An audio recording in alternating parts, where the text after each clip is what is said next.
లలిత jewellers వారి double ధమాకా offer. అన్ని బంగారు నగలపై తరుగులో 1% తగ్గింపు. పాత బంగారు నగల ఎక్స్చేంజ్ పై గ్రాముకు 150 రూపాయలు అదనంగా పొందండి.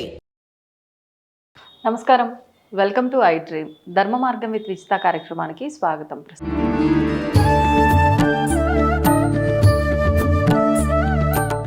నమస్కారం అండి. నమస్తే. ఒక మనిషి తన జీవితంలో ఎదగాలి అని అంటే ఏం చేయొచ్చు అంటారు? ఓం శ్రీ గురుభ్యో నమః. నిత్య జీవితంలో వాళ్ళు ఆనందంగా ఉండాలన్నా, సంతోషంగా ఉండాలన్నా, లైఫ్లో ఎదగాలన్నా క్రమశిక్షణ అవసరం. బేసికల్గా క్రమశిక్షణ. ఆ క్రమశిక్షణ దైవపరంగా కొద్దిగా ఆధ్యాత్మికతని, భౌతిక జీవితాన్ని రెండునిటిని మేళవించుకొని జీవితంలో ముందుకు వెళ్తూ ఉంటే వాళ్ళ జీవితంలో ఎప్పుడు ఎదుగుదలే ఉంటుంది. వాళ్ళ జీవన విధానం అనేది నిత్యము కూడా ఒక ప్రణాళికాబద్ధంగా ఉంటే బాగుంటుంది. అది ఎలా చేసుకోవచ్చు అంటే సింపుల్. ఉదయాన్నే నిద్ర లేవగానే మనం ఎట్లా నిద్ర లేచినప్పుడు అరిచేతులు చూసుకుంటాం. ఎందుకంటే మనకి అరిచేతుల్లోనే సరస్వతి, లక్ష్మి, అలాగే పార్వతీ శక్తులు ఉన్నాయనేసి మనకి ఎప్పుడు కూడా ఉంటుంది. కాబట్టి మనం అరిచేతులను చూసుకుంటాం. అలాగే మనకి ఏ శ్వాస అయితే ఆడుతుందో, కుడి ముక్కులో ఎక్కువ శ్వాస వస్తూ ఉంటే కుడి పాదాన్ని కింద ఆనించడం, అదే ఎడమ ముక్కులో శ్వాస ఉంటే ఎడమ పాదం ఆనించే ముందర భూదేవికి ఒకసారి నమస్కారం చేసుకోవడం. ఆ తర్వాత వారు నిత్య జీవితంలో ఇంకా బాగా ఉండాలి అంటే స్నానం చేసేటప్పుడు ఈ యొక్క జలానికి, ఈ జలం లేకపోతే ఒక్కరోజు మనకి నీళ్ళు లేకపోతే, ఒక్కరోజు ట్యాంకర్స్ లేకపోతే ఈ సమ్మర్లో ఎలా ఉంటుంది? ఒక్కరోజు వాటర్ లేకపోయినా మనం బతకలేం. ఆ జలానికి, గంగామాతకి మనకి నమస్కారం చేసుకొని, అలాగే గంగే చ యమునే చైవ గోదావరి నర్మదా సరస్వతి, ఈ యొక్క అన్ని నదుల యొక్క సమానమైనటువంటి జలంతో నేను స్నానం చేస్తున్నాను, నేను బహిర్గతంగా శుద్ధి అవుతున్నాను అనే భావన చేసుకోగలిగితే చాలా బాగుంటుంది. అలాగే నిత్య జీవితంలో దైవాన్ని ఎక్కడో ఒక చోట అంటే దైవ ఆరాధన, దీపారాధన చేసుకోవడమో ఏదో ఒక రకంగా చేసుకోవడం, అలాగే కొంచెంసేపు ధ్యానమో ప్రాణాయామమో చేసుకోవడం, ఇలా చేసుకుంటూ వెళ్తూ మనం హ్యాపీగా మనం ఎక్కడైనా బయటకు వెళ్తుంటే ఆపదామ భక్తారం దాతారం సర్వసంపద లోకే విరామం శ్రీరామం భూయో భూయోలం, ఈ శ్లోకాన్ని అంటే మనకి ఎటువంటి ఆపదలు లేకుండా ఉండడానికి రాముని ఇదంతా శ్లోకం రాకపోతే మనం మీ ఇష్ట దైవాన్ని నమస్కారం చేసుకొని బయటికి వెళ్ళినప్పుడు ఆటోమేటిక్గా ఇప్పుడు మీకేమైంది, ఉదయం నుంచి 3 గంటల్లో ఎక్కువ దైవం అని వచ్చింది.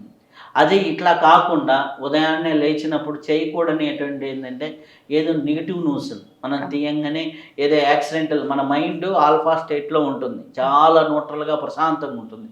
కంగారు పడే న్యూస్లు, కంగారు పడే టీవీ వార్తలు ఇటువంటివి చూసి కంగారు అంటే లోపల ఒక యాంగ్జైటీ క్రియేట్ అయితే ఆ రోజు మొత్తం యాంగ్జైటీగా ఉంటుంది. సో అలాంటివి కాకుండా ఫస్ట్ ఒక 2 గంటలు ఇట్లా ఉండి హ్యాపీ కావాలంటే తర్వాత చూసుకోండి. ఆ తర్వాత ఆఫీస్కి వెళ్ళినా మీరు ఇప్పుడు ఎప్పుడైతే ఈ పీస్ఫుల్గా గడిపారో ఫస్ట్ 2 to 3 అవర్స్ మీ వర్క్లో కూడా అదే పీస్ఫుల్నెస్ ఉంటుంది. ఎప్పుడైనా అన్నం తినాలి, మనం భోజనం తింటున్నాం, మనకి భోజనం మన చేతుల్లోకి రావడానికి ఎవరు కారణం? మనకి పండించినవాడు, వండినవాడు, ఆ వండినవి నీ దగ్గర చేర్చిన వాళ్ళు, అలాగే ప్రకృతి. వీటన్నిటికీ ఒకసారి కృతజ్ఞత చెప్పుకుంటే ఎంత బాగుంటుంది. నువ్వు ఒక భోజనం తినాలి అంటే ప్రపంచంలో ఎంతమంది నీకు సహకరిస్తే ఏమవుతుంది? ఒక రైతు ఒక మొక్కని వేసి 6 నెలల పాటు దాన్ని పండిస్తే నీకు ఒక వడ్ల గింజ వస్తుంది. ఆ వడ్ల గింజని ఎవరో ఒక వ్యాపారి కొని రైస్ మిల్లులో పెట్టి రైస్గా తయారు చేస్తూ ఉంటుంది. అది నీ ఇంటి దాకా తెచ్చేవాడు, తెచ్చిన తర్వాత వండేవాళ్ళు, వండిన తర్వాత నీ ప్లేట్లో పెట్టేవాళ్ళు. ఇంతమంది పనిచేస్తే నీ ప్లేట్లోకి ఈరోజు భోజనం వచ్చింది. కాబట్టి ఆ భోజనాన్ని నువ్వు డబ్బులు ఇచ్చి కొనవచ్చు, కానీ ఆ భోజనానికి కృతజ్ఞత, ఆ కృతజ్ఞత చెప్పినప్పుడు అప్పుడు ఏమవుతుంది, నీ లోపల అది వంట పడుతుంది. సో అప్పుడు భోజనం చేసేటప్పుడు ఒక్క ప్రార్థన, కనీసం ఇదంతా తెలియకపోయినా నమస్కారం మనకి పెట్టుకొని, లేకపోతే అన్నపూర్ణి సదాపూర్ణి శంకర ప్రాణవల్లవి అది అట్లా చదువుకొని చేసుకోగలిగిన, లేకపోతే అది అప్లై చేసుకోగలిగితే బాగుంటుంది. అలాగే మనకి ఉదయం నుంచి సాయంకాలం అయిపోయిన తర్వాత వచ్చిన తర్వాత ఈరోజు మళ్ళీ సాయంకాలం స్నానం అదే చేసినప్పుడు సేమ్ గంగే చెమ్ని అనుకోవడం అయిపోయిన తర్వాత పండుకునేటప్పుడు ఈరోజు నాకు హెల్ప్ చేసిన వాళ్ళందరికీ కృతజ్ఞతలు.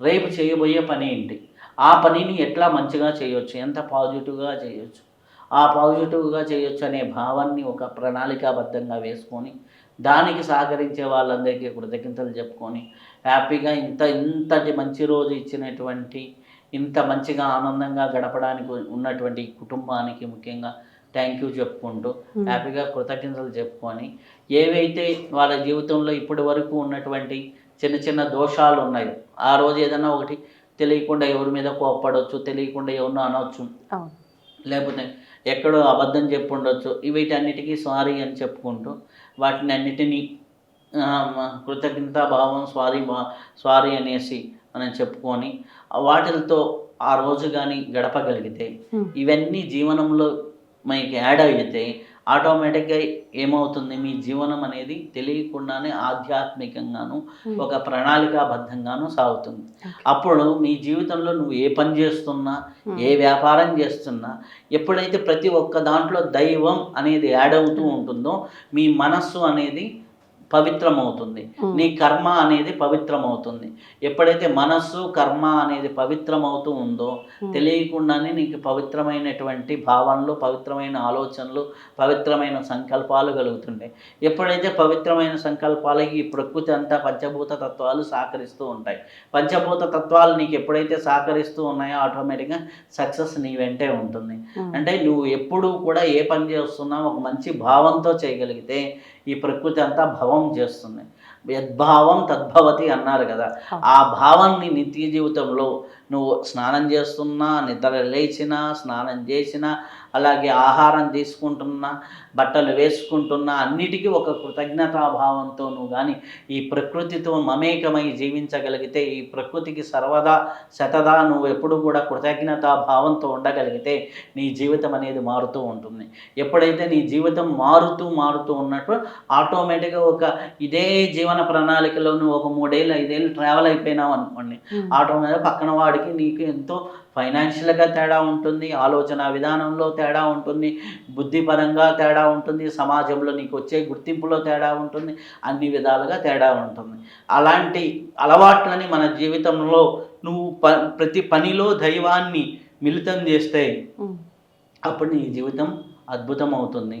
అందుకే మన వాళ్ళు ధాన్యానికి ధాన్యలక్ష్మి అన్నారు, అలాగే భూమికి భూమాత అన్నారు, జలానికి గంగాదేవి అన్నారు. ప్రతి ఒక్క దానికి మనకి ఒక అమ్మవారితోనో అయ్యవారితోనో ఏదో ఒక దైవంతోనో మనకి లింక్ పెట్టారు. ఆ లింకుని మనం కానీ కరెక్ట్గా గమనించగలిగితే ఈ ప్రకృతి మనకి సహకరించేటట్టు చేసుకోవచ్చు. అదే ప్రకృతి మీద మనం పటుత్వం సాధించవచ్చు. పంచభూత తత్వాలు నీకు అనుకూలించాయంటే ఈ ప్రకృతిలో నీకు కానిది ఏముంటుంది. ఈ పంచభూత తత్వాలు నీకు అనుకూలంగా అంటే ఈ ప్రకృతిలో నీ విజయాన్ని ఆపేది ఎవరు? నీ విజయానికి ఇవన్నీ సహకరిస్తున్నాయంటే బయట ఉన్నటువంటి ఇంకేమీ నీకు ఇబ్బంది ఉండదు. సర్వదా శతదా కృతజ్ఞతాభావంతో క్షమాభావంతో జీవిస్తూ ఉంటే నీ జీవితం అద్భుతంగా ఆనందమయంగా వెళ్తుంది. శుభం. ధన్యవాదాలు. And for more videos, Please subscribe to iDream channel. Subscribe to iDream Media. Please subscribe to iDream. Please subscribe to iDream. Please subscribe iDream. And please subscribe to iDream. For more videos, subscribe to iDream. please like, share and subscribe to the channel. Congratulations, iDream. Subscribe to iDream. Subscribe to iDream. So subscribe to iDream Media. iDream ki iDream team andarki huge congratulations. Please subscribe iDream Media. Please subscribe to iDream. Subscribe iDream. Please subscribe to iDream. iDream అంటే నా కళల channel subscribe చేసుకున్న నోరు తిరుగుతలేదు, మీరైతే గంట గుర్తు కొట్టండి. For more such videos, please subscribe to iDream. Subscribe to iDream. Please subscribe to iDream. Please subscribe iDream Media. Please do subscribe to iDream. Please subscribe to iDream Media. For best entertainment and information, please subscribe iDream. And don't forget to subscribe to iDream.